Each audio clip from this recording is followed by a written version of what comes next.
Allez, c'est sorti pour cette première finale, notamment de cette catégorie donc des U17. C'est Garnier Anaïs, la championne de France, bien entendu, de cette catégorie. Saint-Avertin Sport BMX est en train de prendre tout de suite l'avantage pour accéder à la première marche du podium de tout à l'heure. On devrait pouvoir retrouver à la deuxième position la plaque 37 Boisson Louise. Et il y a notamment Sarien qui est bien positionné, Brouchy et Camille qui vient de s'emparer de la troisième marche du podium. Voilà le podium qui s'est dessiné maintenant avec toujours aux avant-postes Garnier Anaïs, Saint-Avertin Sport, dernier virage, dernière ligne droite, la championne de France de cette catégorie va remporter la victoire ici à Vesoul.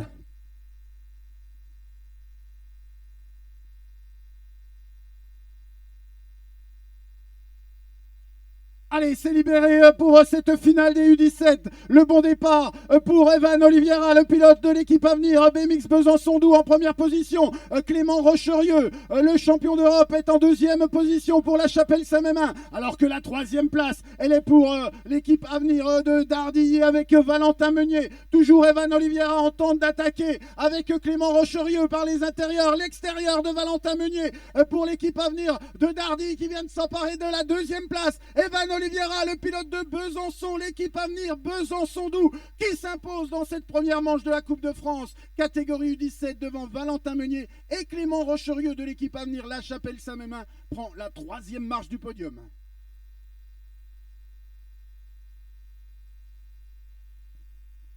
Allez, c'est sorti pour les juniors dames qui viennent de s'extraire de la grille de départ. Est-ce que ça va être dans les intérieurs? Mouget-Laura pour Besançon-Doubs qui prend l'avantage. C'est bien la Byzantine, il me semble, qui vient de virer en tête dans ce premier virage. On devrait pouvoir retenir à la deuxième position Sarian, plaque 803, Moustier, Coralie. Sarian GT Factory BMX vient de s'emparer de la deuxième marche du podium. Et l'on devrait pouvoir retrouver à la troisième position la plaque 802. Alors Druard, peut-être bien Saint-Michel, Aubervilliers, 93, rentre dans le dernier virage, accède à la troisième marche du podium. Victoire, Mouget-Laura, DN, Work for 4, Grand Besançon-Doubs, encore une fois ici à Vesoul.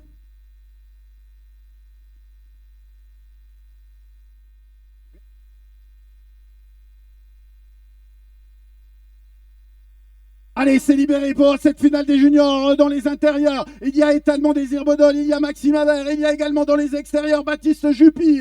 Et pour l'instant, il me semble que c'est Maxime Haber qui a pris le meilleur. Étalement Désir Bodol et Baptiste Juppy qui est revenu à la deuxième place. Et c'est bien pour l'instant, il me semble. Alors, est-ce que c'est Ethan Chaudron ou est-ce que c'est Maxime Haber? Mais c'est bien Maxime Haber, il me semble. Avec, on commence à plus trop voir les plaques 801. Maxime Haber en première position. Baptiste Juppy pour la DN Warfare 4, Grand Besançon qui va prendre la deuxième place et la troisième marche du podium pour Ethan Désir-Bodol ou le retour peut-être du pilote de Saint-Etienne, il me semble, qui est revenu.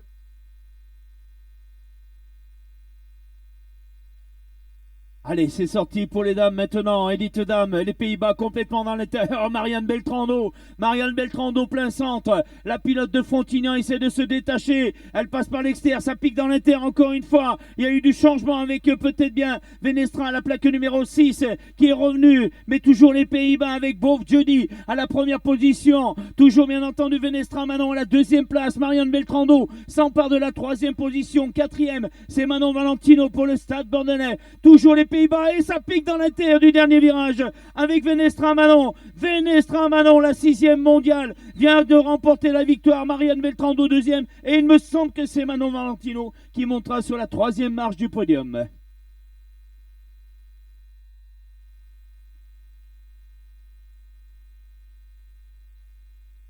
Allez, c'est libéré pour cette finale. Est-ce que le pilote Léo Garoyan va prendre les intérieurs? Ouais, pour l'instant, il me semble qu'il y a un pilote qui a pris l'avantage. Est-ce que c'est peut-être Arthur Pilar? Arthur Pilar en première position. Arthur Pilar, Théo Toin, les deux pilotes de Saint-Brieuc aux avant-postes, alors que c'est l'ADN de Lande qui est en troisième position. Est-ce que c'est Romain Maillet? Romain Maillet en troisième position. Léo Garoyan à la quatrième place. On revient sur la tête de course. Arthur Pilar, Théo Toin. Et pour la troisième marche du podium, Romain Maillet, la quatrième place de Léo Garoyan, Thomas Jouve, Mathis Rago-Richard, alors que c'est tombé dans cette première ligne droite. Ça se relève pour Simba Darnan et Tatiane Winsan, qu'on peut applaudir très fort là, ces deux pilotes, s'il vous plaît.